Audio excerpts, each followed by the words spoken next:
रीवा जिला सत्र न्यायालय में अधिवक्ताओं के चुनाव की प्रक्रिया शुरू हो चुकी है। इस बार चुनाव में महिलाओं के लिए कोषाध्यक्ष और 2 कार्यकारिणी सदस्य के पद आरक्षित किए गए हैं, जिससे महिला अधिवक्ताओं की भागीदारी बढ़ी है।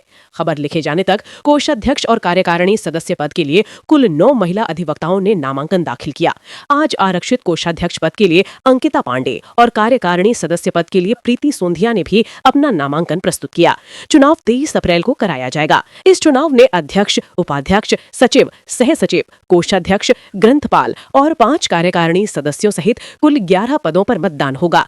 नामांकन के बाद जब अंकिता पांडे और प्रीति सोंधिया से उनके दायित्वों को लेकर सवाल किया गया तो दोनों ने कहा कि यदि उन्हें मौका मिलता है तो अधिवक्ताओं के हितों की रक्षा और उनकी समस्याओं के समाधान को प्राथमिकता दी जाएगी। दाखिल करने आई हैं, क्या कुछ कहना चाहेंगे इस संबंध में? जी, अभी जिस प्रकार से सुप्रीम कोर्ट की गाइडलाइन के अनुसार एक कोषाध्यक्ष पद और 2 कार्यकारिणी के पद महिलाओं के लिए आरक्षित हुए हैं, उसी के तहत मैंने भी आज कोषाध्यक्ष के लिए फॉर्म भरा है। और निसंदेह पूर्व में भी आज जब 4 वर्ष पूर्व जब मैंने कार्यकारिणी का चुनाव लड़ा था तो यहाँ के सभी वरिष्ठ अधिवक्ताओं का स्नेह और आशीर्वाद मुझे प्राप्त हुआ था। और जिस प्रकार से अभी महिलाओं के लिए आरक्षण दिया गया है तो समाज में एक नई पहल जगाई गई है कि महिलाओं को भी नेतृत्व करने के अधिकार दिए जाएं।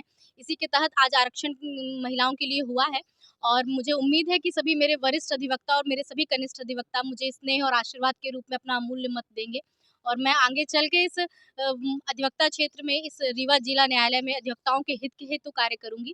यही मेरा उद्देश्य है। कितनी महिलाओं ने नामांकन भरा है? अभी जहाँ तक मेरी जानकारी है 4 महिलाओं ने नामांकन भर दिया है कोषाध्यक्ष पद के लिए। जी, क्या नाम है आपका? अंकिता पांडे। प्रक्रिया संपन्न होने जा रही है, क्या आप लोगों ने नामांकन भरा है? क्या नाम?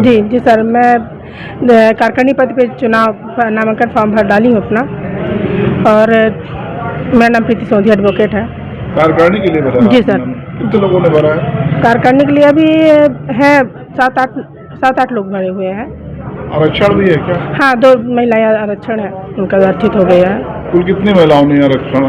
अभी तक मेरे समझ में आ रहा है कि 4 ही भरे हैं। अब 4 हाँ लड़कियां भरी हुई हैं। और आपका चयन हो जाता है तो क्या कैसे क्या मतलब रणनीति रहेगी आगे के लिए? सर, मैं अगर चयनित हो जाता है तो मैं तो कोशिश ये रहेगी कि हमारे जो नवीन न्यायालय में जो भी सुविधाएं उपलब्ध नहीं हो पा रही हैं, अभी नहीं हुई हैं, परेशान हमारे अधिवक्ता साथी बहुत परेशान हो रहे हैं, तो मैं चाहूँगी कि अपने उच्च पदाधिकारियों के द्वारा और हमारे अधिवक्ता साथियों के द्वारा हम वहाँ तक अपनी आवाज़ पहुँचाएँगे और उनके सहयोग से हम अपने नवीन न्यायालय में अपने अधिवक्ता साथियों को जो भी उपलब्ध है चाहिए वो उनकी उपलब्ध कराएंगे। क्लाइंट और अधिवक्ताओं के हित के लिए क्या कुछ कहना चाहेंगे? तो सर, क्लाइंट और ये अधिवक्ताओं के लिए बिल्कुल समानता होनी चाहिए, क्योंकि हम दोनों किसी के लिए पर्सनल किसी के लिए वकील नहीं होते हैं। हम तो चाहते हैं कि सबको बराबर न्याय मिले, चाहे हमारा पक्षकार चाहे दूसरे वकील का पक्षकार हो, बराबर दोनों को हित मिले। और फिर हो गया, क्या ही बोल सकती हूँ, जैसे जिसकी सोच होती है। क्या नाम है? मेरा नाम प्रीति सोंधिया एडवोकेट है।